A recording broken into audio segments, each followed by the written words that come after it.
അസ്സലാമു അലൈക്കും വറഹ്മത്തുള്ളാഹി. ബിസ്മില്ലാഹ് വൽഹംദുലില്ലാഹ് വസ്സലാത്തു വസ്സലാമു അലാ അഷ്റഫി റസൂലില്ലാഹ് സയ്യിദിന മുഹമ്മദിൻ വഅലാ ആലിഹി വസഹ്ബിഹി അജ്മഈൻ. അമ്മാ ബഅദ്.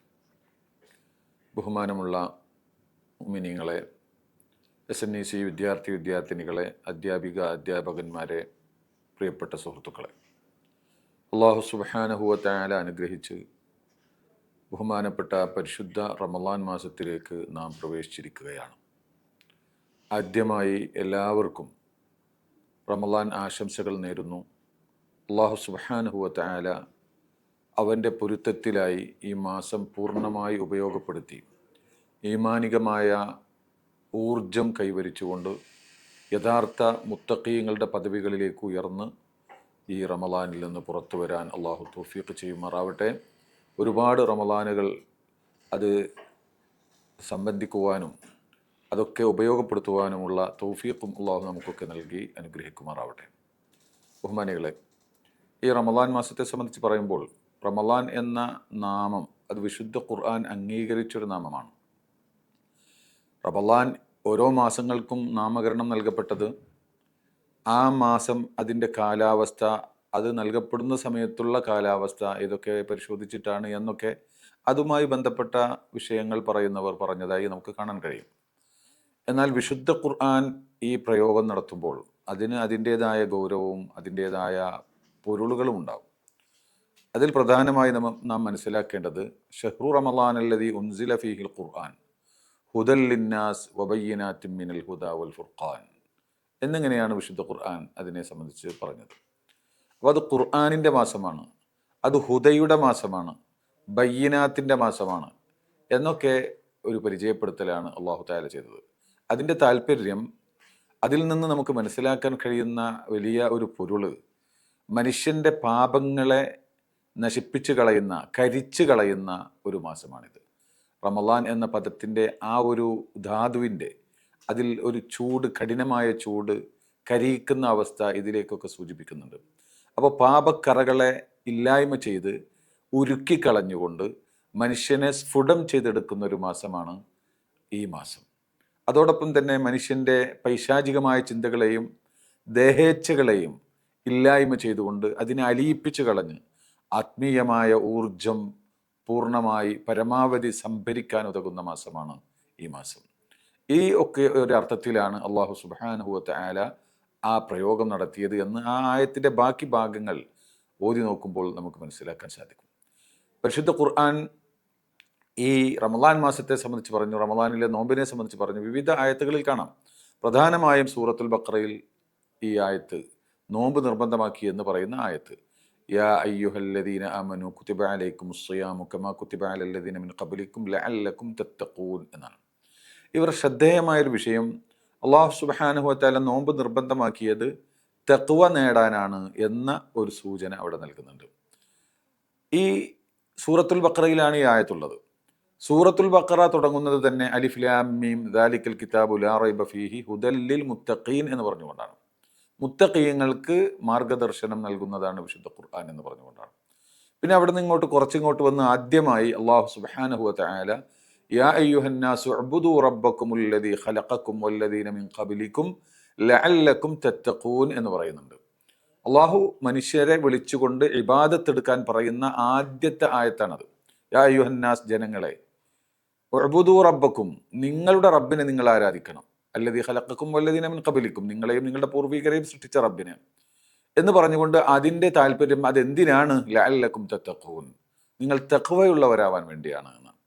അപ്പോൾ ഇബാദത്ത് എന്ന് പറയുന്നത് അല്ല തഖ്വ എന്ന് പറയുന്നത് എന്ന് അതിൽ നിന്ന് നമുക്ക് മനസ്സിലാക്കാൻ കഴിയും. അങ്ങനെ ഒരു പ്രയോഗം ഇവിടെ ഉണ്ട് എന്നും നാം അങ്ങനെയും പ്രയോഗിക്കാറുണ്ട്.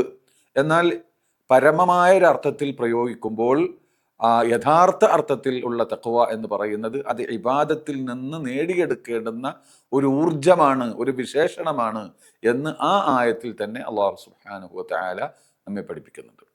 അതേ സൂറത്തിൽ തന്നെയാണ് പിന്നെയും പറയുന്നത്. പിന്നെ ഹജ്ജിനെ സംബന്ധിച്ച് പറയുന്നുണ്ട്.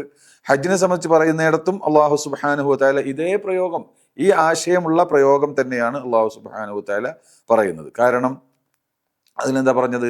അൽ ഹജ്ജു അഷ്ഹുറും മഅലൂമാത്ത് ഫമൻ ഫറള ഫീഹിന്നൽ ഹജ്ജ ഫലാ റഫസ വലാ ഫുസൂഖ വലാ ജിദാല ഫിൽ ഹജ്ജ് വമാ തഫ്അലു മിൻ ഖൈരിൻ യഅലമുല്ലാഹ് വതസവ്വദു ഫഇന്ന ഖൈറസ്സാദി തഖ്വാ.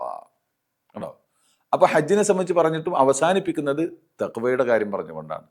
ഇതിലൂടെയൊക്കെ നിങ്ങൾ സംഭരിക്കേണ്ട തസവ്വദു, നിങ്ങൾ സംഭരിക്കുക. ഫഇന്ന ഖൈറസ്സാദി തഖ്വ, ഏറ്റവും സംഭരിക്കാൻ ഏറ്റവും ഉത്തമമായത്, ഏറ്റവും വലിയ സാദ് അത് തഖ്വയാണ് എന്ന് പറഞ്ഞുകൊണ്ടാണ് ഹജ്ജിനെ സംബന്ധിച്ച് പറയുന്നത്. അതുപോലെ ഇനി നിസ്കാരത്തെ സംബന്ധിച്ച് പറയുന്നിടത്ത് നമുക്ക് കാണാൻ കഴിയും സൂറത്ത് ത്വാഹയിൽ വഅ്മുർ അഹ്ലക ബിസ്സലാത്തി വസ്തബിർ അലൈഹാ ലാ നസ്അലുക റിസ്ഖ നഹ്നു നർസുഖുക വൽ ആഖിബതു ലിത്തഖ്വ.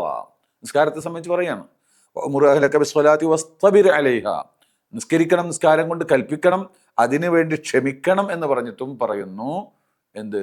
വൽ ആഖിബതു ലിത്തഖ്വ എന്ന്. അപ്പോൾ എന്താണ് ഈ തഖ്വ? ഈ തഖ്വയിലേക്ക് ഉയരുക എന്ന് പറഞ്ഞാൽ അതുകൊണ്ട് എന്താണ് ഉദ്ദേശിക്കുന്നത് എന്ന് ഈ റമളാൻ മാസത്തിന്റെ തുടക്കത്തിൽ തന്നെ നമ്മളൊന്ന് മനസ്സിലാക്കേണ്ടതുണ്ട്. അതിനുവേണ്ടിയാണ് ഇത്രയും വിശദമായുള്ള ഒരു വിവരണം ഞാൻ നൽകിയത്. തഖ്വ പല അർത്ഥത്തിൽ നമ്മൾ പ്രയോഗിക്കും. ഒന്ന്, ശിർക്കിൽ നിന്ന്, ബഹുദൈവാരാധനയിൽ നിന്ന്, കുഫറിൽ നിന്നൊക്കെയുള്ള മോചനം. ഷഹാദത്ത് കലിമ ചൊല്ലിക്കൊണ്ട് ഈമാനിലേക്ക് പ്രവേശിക്കുന്നു. അപ്പോൾ അവൻ മുത്തഖിയായി. മുത്തഖിയായി എന്ന് പറഞ്ഞാൽ അവൻ സൂക്ഷിച്ചവനായി. എന്തിനെയാണ് അവൻ സൂക്ഷിച്ചത്? ബഹുദൈവാരാധനയെ തൊട്ട് അവൻ്റെ ശരീരത്തെ, അവൻ്റെ കൽബിനെ അവൻ സൂക്ഷിച്ചു. അതിലൂടെ നരകത്തിൽ ശാശ്വതമായുള്ള കിടക്കുന്നൊരവസ്ഥയെ തൊട്ടും അള്ളാഹു അവനെ കാത്തു. ആ അർത്ഥത്തിൽ അവൻ മുത്തഖിയായി. രണ്ടാമതായി, നിർബന്ധമായ കാര്യങ്ങൾ എടുത്ത് നിഷിദ്ധമായ കാര്യങ്ങളിൽ നിന്ന് ഒഴിഞ്ഞു നിൽക്കുന്ന തഖ്വ. ഇംതിസാലു അവാമിരില്ലാഹി വജ്തിനാബു നവാഹിഹി എന്ന് പറയുന്ന തഖ്വ. ഈ തഖ്വയാണ് രണ്ടാമത്തെ തഖ്വ. ആ തഖ്വ ഫത്തഖുല്ലാഹ മസ്തതഅതും എന്ന ആയത്തിലൂടെ അള്ളാഹു സുബ്ഹാനഹു വ തആല സൂചിപ്പിക്കുന്നത് അതിലേക്കാണ് എന്ന് പണ്ഡിതന്മാർ പറയുന്നുണ്ട്. അപ്പോൾ അത് തഖ്വയുടെ രണ്ടാം ഘട്ടമാണ്. അത് കൃത്യമായി നിർവഹിച്ചാൽ അവൻ പിന്നെ നരകത്തിൽ പ്രവേശിക്കാതെ തന്നെ രക്ഷപ്പെടും. അത് രണ്ടാം ഘട്ടം. മൂന്നാമത്തെ ഒരു തഖ്വയുണ്ട്. ഇവിടെയും നിന്നാൽ പറ്റില്ല, ഇവിടെ നിന്നും ഉയരേണ്ടതുണ്ട്. മൂന്നാമത്തെ തഖ്വ എന്ന് പറയുന്നത് മഹാന്മാരായ പണ്ഡിതന്മാർ, ഇമാം ബൈളാവിയൊക്കെ പറഞ്ഞിട്ടുണ്ട്. മൂന്നാമത്തെ തഖ്വ എന്ന് പറഞ്ഞാൽ അത് അൻ യതനസ്സഹ അമ്മാ യശ്ഗലു സിർറഹു അനിൽ ഹഖി വയതബത്തല ഇലൈഹി ബിശറാശിരിഹി എന്ന്. അവൻ്റെ ഹൃദയത്തെ അള്ളാഹ് എന്ന ചിന്തയല്ലാത്ത മറ്റെല്ലാറ്റിൽ നിന്നും മോചിപ്പിക്കുക. അള്ളാഹുവിലുള്ള വിലയം പ്രാപിക്കൽ, അള്ളാഹ് എന്ന ഖാലിഖായ റബ്ബിൻ്റെ, അവൻ്റെ അളമത്ത്, അവൻ്റെ മഹത്വം, അവൻ്റെ നിഅമത്തുകൾ, അവൻ തന്ന അനുഗ്രഹങ്ങൾ, ഇതിലുള്ള ചിന്തയല്ലാതെ, ഇതിനെ സംബന്ധിച്ചുള്ള ബോധമല്ലാതെ അവൻ്റെ ഹൃദയം അതല്ലാത്തതിൽ നിന്നെല്ലാം മോചിതമാകുന്ന അവസ്ഥ, പൂർണ്ണമായി അള്ളാഹുവിൽ വിലയം പ്രാപിക്കുന്ന അവസ്ഥ. വലൗ ഖാത്തറത് ലി ഫീ സിവാക ഇറാദത്തുൻ അലാ ഖാതിരി യൗമൻ ഹകംതു ബിരിദ്ദതി എന്ന് മഹാന്മാർ പറഞ്ഞിട്ടുണ്ട്. നീ അല്ലാത്ത മറ്റൊരു ചിന്ത എൻ്റെ ഹൃദയത്തിൽ കടന്നു വന്നാൽ അന്ന് ഞാൻ മതത്തിൽ നിന്ന് പുറത്തു പോയതായി ഞാൻ വിധി എഴുതുമെന്നാണ് അവർ പറഞ്ഞത്. അതവർക്ക് ഊഹിക്കാൻ പോലും സാധ്യമല്ല. ആ ഒരവസ്ഥയിലേക്ക് ഉയരുന്ന തഖ്വയാണ് യഥാർത്ഥത്തിലുള്ള തഖ്വ. അതാണ് പൂർണ്ണ അർത്ഥത്തിലുള്ള തഖ്വ. അതിന് വ്യത്യസ്തമായ സ്റ്റേജുകളുണ്ട്. അള്ളാഹുവിൻ്റെ നിഅമത്തിൽ ആലോചിക്കുന്ന അവസ്ഥയുണ്ട്, അള്ളാഹുവിൻ്റെ ഖളബിനെ സംബന്ധിച്ച്, അള്ളാഹുവിൻ്റെ ജലാലിൻ്റെ ഗാംഭീര്യത്തെ സംബന്ധിച്ച് ആലോചിക്കുന്ന അവസ്ഥയുണ്ട്, അതിൽ വിലയം പ്രാപിക്കുന്ന അവസ്ഥയുണ്ട്. അതെല്ലാം കഴിഞ്ഞ് പൂർണ്ണമായി അള്ളാഹ് എന്ന ചിന്തയിൽ മാത്രം വിലയം പ്രാപിക്കുന്ന അവസ്ഥകളൊക്കെയുണ്ട്. വ്യത്യസ്തമായ അവസ്ഥകളുണ്ട്. ബഹുമാനപ്പെട്ട ഇമാം ബൈളാവി പറഞ്ഞ ഈ ആശയത്തെ തഫ്സീർ അബു സഊദിൽ ഒന്നുകൂടെ വിശദമായി പറയുന്നുണ്ട്. വലഹു അർളുൻ അരീൽ എന്ന് പറഞ്ഞുകൊണ്ട് പറയുന്നുണ്ട്. ഇതിന് ഒരുപാട് അവസ്ഥകളുണ്ട്. യതഫാവത്തു ഫീഹി തബഖാത്തു അസ്ഹാബിഹ ഹസബ തഫാവുത്തി ദറജാതി ഇസ്തിഅദാദാതിഹിം അൽഫായിദത്തി അലൈഹിം ബിമൂജിബിൽ മശിയ്യത്തിൽ ഇലാഹിയ. ബഹുമാനപ്പെട്ട അബു സഊദിൽ ഇമാം ബൈളാവി പറഞ്ഞതിനെ വിശദീകരിച്ചുകൊണ്ട് പറയുകയാണ്, വലിഹാദിഹിൽ മർത്തബ, ഈ മൂന്നാമത്തെ ഘട്ടം, ലഹു അർളുൻ വലിഹാദിഹിൽ മർത്തബത്തി അർളുൻ അരീലുൻ യതഫാവതു ഫീഹി തബഖാത്തു അസ്ഹാബിഹ എന്നിങ്ങനെ പറഞ്ഞ് വിശദമായി പറയുന്നുണ്ട്. അതിലേറ്റവും ഉയർന്നത് മഹാന്മാരായ അമ്പിയാക്കളുടെ തഖ്വയാണ്. അപ്പോൾ നാം മനസ്സിലാക്കേണ്ടത്, ഇങ്ങനെ തഖ്വയിൽ അത്യുന്നതമായ പദവിയിലേക്ക് ഉയരാനുണ്ട്. ഈ ഉയരാനുള്ള ഇടമാണ്, മാർഗമാണ്, അതിനുള്ള ഒരു പ്രാക്ടീസ് ചെയ്യുന്ന, അതിന് നമ്മെ പരിശീലിപ്പിക്കുന്ന ഒരു ഇടമാണ് വിശുദ്ധ റമളാൻ എന്നാണ് അല്ലാഹു സുബ്ഹാനഹു വ തആല പറയുന്നത്. എല്ലാ ഇബാദത്തുകളും അങ്ങനെയാണ്. അതാണ് അതിൻ്റെ ലക്ഷ്യം. ആ മാനസികമായ പരിശുദ്ധി വരുത്തുകയും അതിലൂടെ ഇലാഹിയായ ആ ഒരു ഖുദ്സിയായ ഫൈളാൻ, ആ ഒരു നൂറ് അവൻ്റെ ഹൃദയത്തിലേക്ക് വന്ന് അത് പ്രകാശിക്കുകയും അതിലൂടെ പ്രപഞ്ചത്തിൻ്റെ പൊരുളറിയുന്ന ഒരവസ്ഥയിലേക്ക് അവൻ ഉയരുകയും ചെയ്യുക. അതാണ് യഥാർത്ഥത്തിലുള്ള തഖ്വ. ആ ഒരു അവസ്ഥയിലേക്ക് ഉയർന്നാൽ പിന്നെ അവൻ്റെ അവസ്ഥ മുഴുവനും മാറി അവനൊരു പ്രത്യേക തരം മനുഷ്യനായി മാറുകയാണ്. അള്ളാഹു നമുക്ക് തൗഫീഖ് ചെയ്യുമാറാവട്ടെ. അതാണ് നബി സല്ലല്ലാഹു അലൈഹി വസല്ലമ തങ്ങൾ ഒരു അല്പം നീണ്ട ഒരു ഹദീസിൽ ലാ തഹാസദു വലാ തബാഗളു എന്നൊക്കെ പറഞ്ഞു കുറെ ഉപദേശങ്ങൾ നൽകി. നമ്മുടെ ജീവിതത്തിൽ നാം പാലിക്കേണ്ടുന്ന കുറെ ഉപദേശങ്ങൾ നൽകിയിട്ട് പിന്നെ റസൂലുള്ളാഹി അതിന്റെ അവസാനം പറയുന്നുണ്ട് അത്തഖ്വ ഹാഹുന, അത്തഖ്വ ഹാഹുന, ഹൃദയത്തിലേക്ക് സൂചിപ്പിച്ചുകൊണ്ട് തഖ്വ ഇവിടെയാണ്, തഖ്വ ഇവിടെയാണ്. അപ്പൊ ഈ ബാഹ്യമായുള്ള തഖ്വയല്ല പ്രധാനം, അത് വേണം. പക്ഷെ അതിലൂടെ എത്തിപ്പെടേണ്ടുന്ന ഒരു തഖ്വയുണ്ട്. കാരണം അല്ലാഹു സുബ്ഹാനഹു വ തആലയുടെ നഖറത്ത് നമ്മുടെ ഖൽബിലേക്കാണ്. ആ ഖൽബിലുണ്ടാവേണ്ടുന്ന തഖ്വ അതാണ് പ്രധാനം. അതിലേക്ക് നമ്മുടെ മനസ്സിനെ പാകപ്പെടുത്തി കൊണ്ടുവരിക, ഉയർത്തിക്കൊണ്ടുവരിക എന്നതാണ് ഏറ്റവും പ്രധാനം. ബഹുമാനപ്പെട്ട മഹാന്മാരായ പല ആരിഫീങ്ങളും ഈ പറഞ്ഞ തഖ്വയെ വിശദീകരിച്ചത് നമുക്ക് കിതാബുകളിൽ കാണാം. മഹാന്മാർ പറയുന്നുണ്ട് ലാ യബ്ലുഗു റജുലു സനാമത്ത് തഖ്വ ഇല്ലാ അൻ യകൂന ബിഹൈസു ലൗ ജുഇല മാ ഫി ഖൽബിഹി ഫി തബഖിൻ ഫതീഫ ബിഹി ഫി സ്സൂഖി ലം യസ്തഹി മിമ്മൻ യൻദുറു ഇലൈഹി. ഒരാൾ തഖ്വയുടെ പൂർണ്ണതയിലേക്ക് എത്തുക, അതിന്റെ ആദ്യഘട്ടമാണ് ആ പറയുന്നത് തന്നെ. അതിലേക്ക് എത്തുക, യാ അയ്യുഹല്ലദീന ആമനു തഖുല്ലാഹ ഹഖ്ക തുഖാതി, ഹഖ്ഖു തഖ്വ, പൂർണ്ണ അർത്ഥത്തിലുള്ള തഖ്വ, അതിലേക്ക് എത്തുക എന്ന് പറഞ്ഞാൽ അതിലേക്ക് എത്തണമെങ്കിൽ അവന്റെ ഹൃദയത്തിലുള്ള എല്ലാം ഒരു പാത്രത്തിലാക്കി അങ്ങാടിയിലൂടെ ഇങ്ങനെ നടന്നാൽ അതിലേക്ക് ജനങ്ങൾ അത് കാണുമല്ലോ എന്ന ഒരു വേദന, ഒരു ലജ്ജ അവനുണ്ടാവുകയില്ല. അത്രയും വിശുദ്ധമായിരിക്കും. ആര് കണ്ടാലും ഒരു കുറ്റവും പറയാനില്ലാത്ത വിധത്തിലുള്ള വിശുദ്ധമായിരിക്കും അവന്റെ ഹൃദയം. അവന്റെ ഹൃദയത്തിൽ അഴുക്കുകളൊന്നും ഉണ്ടാവുകയില്ല. ഇതാണ് യഥാർത്ഥത്തിൽ തഖ്വയുടെ പൂർണ്ണതയിലേക്ക് എത്തിയ ഒരാളുടെ അവസ്ഥ എന്ന്. ഈ ആശയം തന്നെ മറ്റൊരു മഹാൻ ഇങ്ങനെ പറഞ്ഞു, അൻ തുസയ്യിന സിർറക ലിൽ ഹഖ് വത്തഹ്ഖീഖ് കമാ തുസയ്യിനു അലാനിയതക ലിൽ ഖൽഖി ലിൽ ഖൽഖ്. ജനങ്ങൾക്ക് വേണ്ടി നമ്മുടെ ബാഹ്യമായ രൂപത്തെ നാം അലങ്കരിക്കുന്നത് പോലെ അള്ളാഹുവിന് വേണ്ടി നമ്മുടെ ഖൽബിനെ അലങ്കരിക്കുക, വിശുദ്ധമാക്കുക, ശുദ്ധീകരിക്കുക, അലങ്കരിക്കുക എന്നുള്ളതാണ്. അപ്പൊ ഈ ഒരു അവസ്ഥ എങ്ങനെയാണ് നോമ്പിലൂടെ നാം നേടിയെടുക്കുന്നത്? നോമ്പ് ഒരു പ്രത്യേക ഒരു അവസ്ഥയാണല്ലോ. നമ്മൾ എന്തൊക്കെയാണെങ്കിലും ശരി, ഏത് രൂപത്തിൽ ജീവിക്കുന്നവരാണെങ്കിലും നോമ്പുണ്ടായാൽ ഒരു പ്രത്യേകമായ മാറ്റം അവൻ്റെ ജീവിതത്തിൽ വരികയാണ്. എന്നിട്ട് അവൻ കൃത്യമായി സുബഹിന്റെ മുമ്പ് അല്ലെങ്കിൽ അത്താഴ സമയത്ത് എണീറ്റ് ഭക്ഷണം കഴിക്കുന്നു. എന്നിട്ട് പരമാവധി ഒരു 2 റക്അത്തെങ്കിലും തഹജ്ജുദ് നിസ്കരിക്കുന്നു. എന്തിനാണ് ആ എണീറ്റത്? ഉറക്ക് സാധാരണ മറ്റ് അവസരങ്ങളിൽ അവനങ്ങനെ എണീക്കാൻ ഇഷ്ടപ്പെടുന്നില്ല. നല്ല സുഖമായ നിദ്രയിൽ സുഖിച്ച് ഉറങ്ങാൻ പറ്റുന്ന സമയമാണ്. ആ സമയത്ത് അവൻ എണീക്കുകയാണ്. അപ്പോൾ അവനൊരു പ്രത്യേക ഊർജം. ഈ സമയത്ത് ഭക്ഷണം കഴിക്കുന്നത് അള്ളാഹുവിന് ഇഷ്ടമാണ് എന്നൊരു ബോധം, ആ ഒരൊറ്റ ബോധത്തിന്റെ പേരിലാണ് അവൻ എണീക്കുന്നത്. എന്നിട്ട് സുബഹി മുതൽ അന്ന പാനീയങ്ങളിൽ നിന്ന് മുഴുവനും അവൻ ഒഴിഞ്ഞു നിൽക്കുന്നു. ആരെയും പേടിച്ചല്ല, അള്ളാഹു കാണുന്നുണ്ട് എന്നൊരു ബോധത്തിൽ. ആ അള്ളാഹുമായുള്ള ആ ഇടപാട്, അള്ളാഹുമായുള്ള നമ്മുടെ ആ ഇടപാടിൽ സത്യസന്ധത വരികയാണ്. അന്ന് മഗ്രിബാകുന്നു. മഗ്രിബ് വരെ അവൻ എത്ര കഠിനമായ ദാഹമുണ്ടായാലും ശരി, എന്തെല്ലാം പ്രയാസങ്ങൾ ഉണ്ടായാലും അതൊക്കെ സഹിച്ചുകൊണ്ട് അവൻ നോമ്പ് പൂർത്തീകരിക്കുന്നു. മഗ്രിബായാൽ ഉടനെ ഭക്ഷണം കഴിക്കുന്നു. എന്താണ് കാരണം? അള്ളാഹുവിന് അത് ഇഷ്ടമാണ്. നോമ്പ് തുറ പെട്ടെന്നാക്കുന്നത് ഇഷ്ടമാണ്, അത് സുന്നത്താണ്. ഇങ്ങനെ ഓരോ കാര്യങ്ങളിലും അവൻ അള്ളാഹു കാണുന്നു എന്ന പേരിലുള്ള ആ പ്രവർത്തനങ്ങൾ ഒരു മാസം അവനിങ്ങനെ തുടരുകയാണ്. അതിലൂടെ ആ ബോധം അവൻ്റെ ഹൃദയത്തിൽ രൂഢമൂലമാവുകയും അതിനൊപ്പം ആവശ്യമായ തറാവീഹ് നിസ്കാരം, സുന്നത്ത് നിസ്കാരങ്ങൾ, വിശുദ്ധ ഖുർആൻ പാരായണം തുടങ്ങിയുള്ള കാര്യങ്ങൾ ഈ ഒരു ബോധത്തോടു കൂടെ ഒരു മാസം മുന്നോട്ട് പോകുമ്പോൾ തീർച്ചയായും അതിൻ്റെ മുമ്പില്ലാത്ത ഒരു ഈമാനികമായ ഒരു ചൈതന്യം അവൻ്റെ ഹൃദയത്തിൽ അതിലൂടെ ഉണ്ടായിത്തീരുന്നു. ആ ബോധം വീണ്ടും അവൻ റമളാൻ മാസത്തിൽ നിന്ന് പുറത്തു പോയാലും അത് അവനിൽ നിലനിൽക്കുന്നു. പിന്നീട് വീണ്ടും ഭൗതിക ജീവിതത്തിൽ ഇടപഴകി ബിസിനസ്സിലും മറ്റു കാര്യങ്ങളിലും ഒക്കെ ആകുമ്പോൾ സ്വാഭാവികമായും കുറേയൊക്കെ മറക്കും. അള്ളാഹു വീണ്ടും അവസരങ്ങൾ തരുന്നു. ഇങ്ങനെ മറക്കാതെ അത് നിലനിർത്താൻ കഴിയുക എന്നതാണ് നമ്മുടെ ഏറ്റവും പ്രധാനപ്പെട്ട ഒരു തൗഫീഖ് എന്ന് പറയുന്നത്.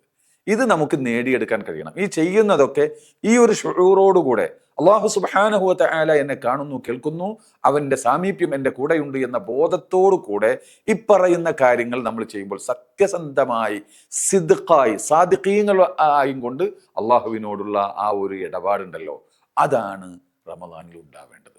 അതിലൂടെയാണ് ഈ ശുഊർ നമ്മുടെ ഹൃദയത്തിൽ രൂഢമൂലമായി ശക്തമായി ഒരു പ്രത്യേക ഈമാനികമായ ചൈതന്യം നമ്മുടെ ഹൃദയത്തിൽ അതിലൂടെ വളർന്നു വരുന്നത്.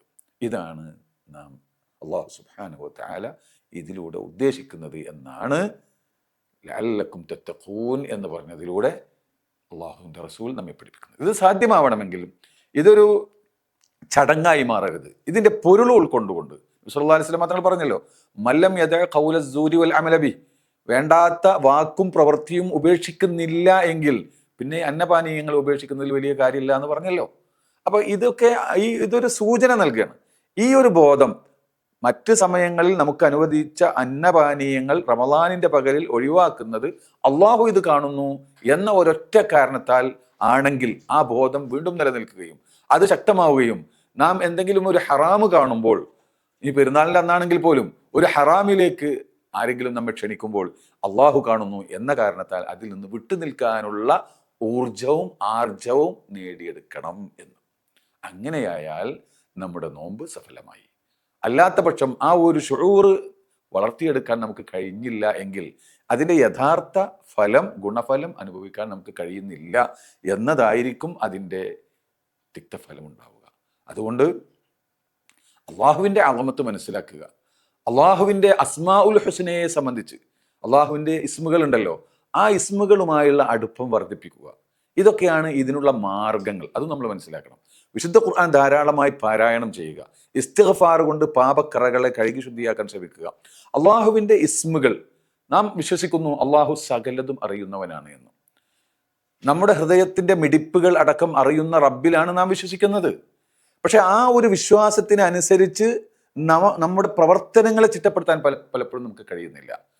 നമ്മുടെ കുടുംബം, ഭാര്യമാര്, മക്കള്, അല്ലെങ്കിൽ ഭർത്താവ്, അല്ലെങ്കിൽ വീട്ടിലെ ആരെങ്കിലും ഒരു സുഹൃത്ത് കാണും, അവർക്ക് ഇഷ്ടപ്പെടാത്തൊരു കാര്യമാണ് എന്നതിൻ്റെ പേരിൽ പലതിൽ നിന്നും നമ്മൾ മാറി നിൽക്കാറുണ്ട്. എന്നാൽ അള്ളാഹു കാണുന്നു എന്നതിൻ്റെ പേരിൽ പലപ്പോഴും നമ്മൾ മാറി നിൽക്കുന്നില്ല. എന്നാൽ അള്ളാഹു കാണുന്നുണ്ട് എന്ന വിശ്വാസം നമുക്കില്ലാത്തത് കൊണ്ടാണോ? അല്ല, വിശ്വാസം നമുക്കുണ്ട്, പക്ഷെ അതിനൊരു ചൈതന്യം ഉണ്ടാകുന്നില്ല. ഒരു കാര്യം പറയുമ്പോൾ അള്ളാഹു ഇത് കേൾക്കുന്നു എന്നതിൻ്റെ പേരിൽ, അള്ളാഹുവിന് ഇഷ്ടപ്പെടാത്തതാണ് എന്നതിൻ്റെ പേരിൽ നാം മാറി നിൽക്കുന്നില്ല. മറ്റു പലരും കാണുന്നു അല്ലെങ്കിൽ കേൾക്കുന്നു എന്നതിൻ്റെ പേരിൽ നാം അത് പറയാതെ നിൽക്കുന്നു.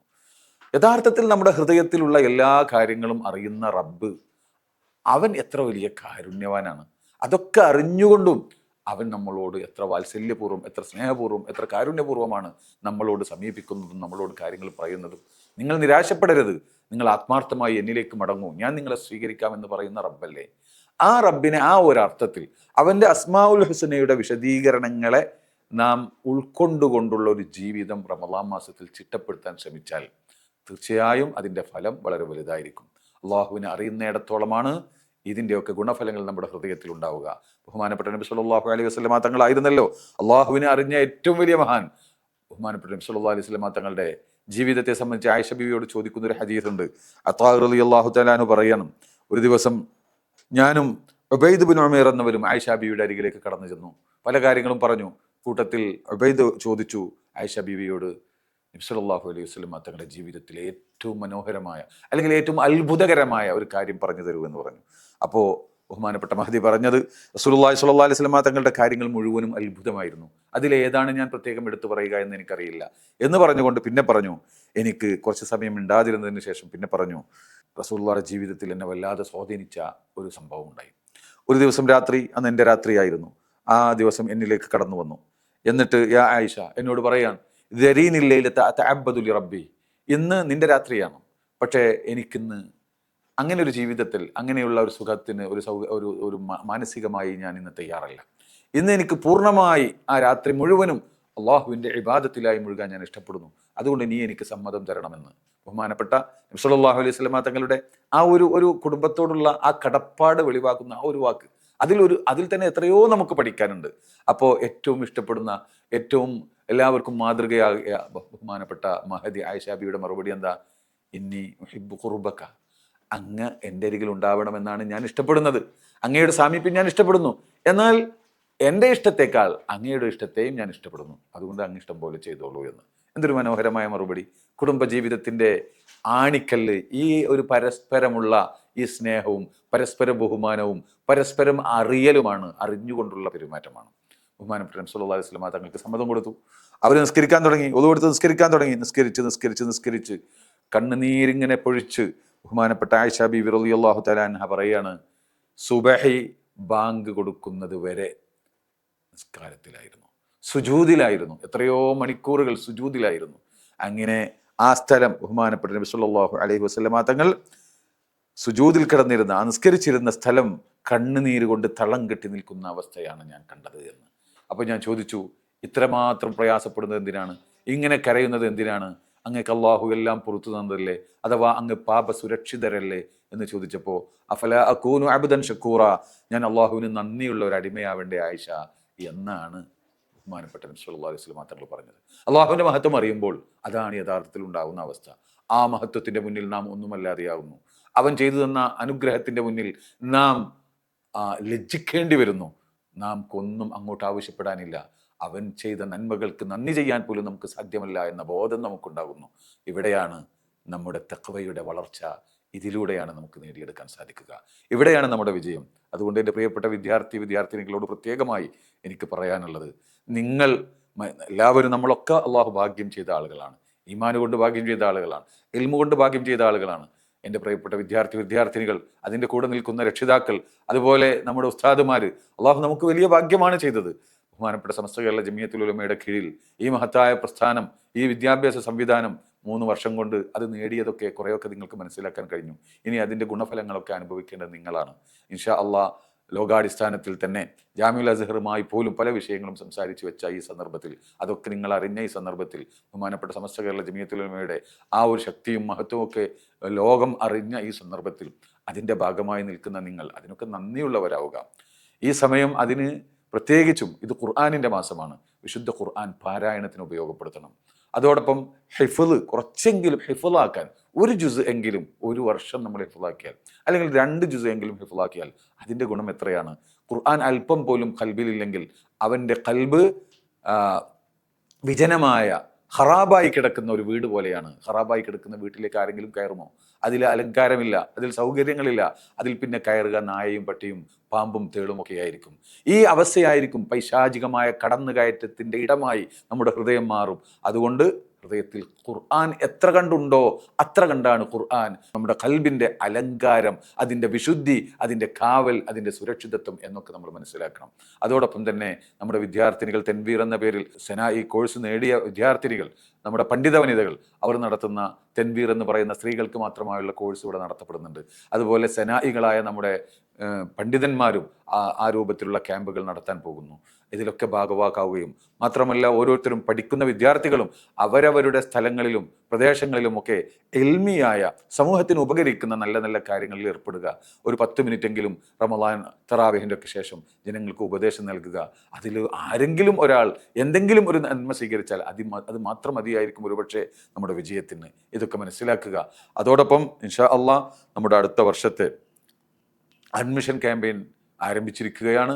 നമ്മുടെ 8 സ്ട്രീമുകൾ അല്ലെങ്കിൽ 10 സ്ട്രീമുകളിലായി കേരളത്തിൽ തന്നെ 10 സ്ട്രീമുകൾ, അഥവാ 10ാം ക്ലാസ് കഴിഞ്ഞവർക്ക് 4 സ്ട്രീം, 7ാം ക്ലാസ് കഴിഞ്ഞവർക്ക് 4 സ്ട്രീം, ഖുർആൻ ബേസ്ഡായും കൊണ്ട് ഖുർആനിക ഉലൂമുകൾക്ക് പ്രത്യേക പ്രാമുഖ്യം നൽകിക്കൊണ്ട് 2 സ്ട്രീമുകൾ, അഥവാ ആൺകുട്ടികൾക്കും പെൺകുട്ടികൾക്കും വെവ്വേറെ, ഇങ്ങനെ ഹാഫിളിങ്ങൾക്ക് മാത്രമായി, ഇങ്ങനെ 10 സ്ട്രീമുകളിലായി നമ്മുടെ വിശാലമായി കിടക്കുന്ന ഈ സംരംഭവുമായി ജനങ്ങളെ അടുപ്പിക്കുകയും ആ സന്ദേശം ജനങ്ങളിലേക്കും വിദ്യാർത്ഥികളിലേക്കും എത്തിക്കുകയും ചെയ്യുക എന്ന വലിയ ഉത്തരവാദിത്വം നമുക്കുണ്ട്.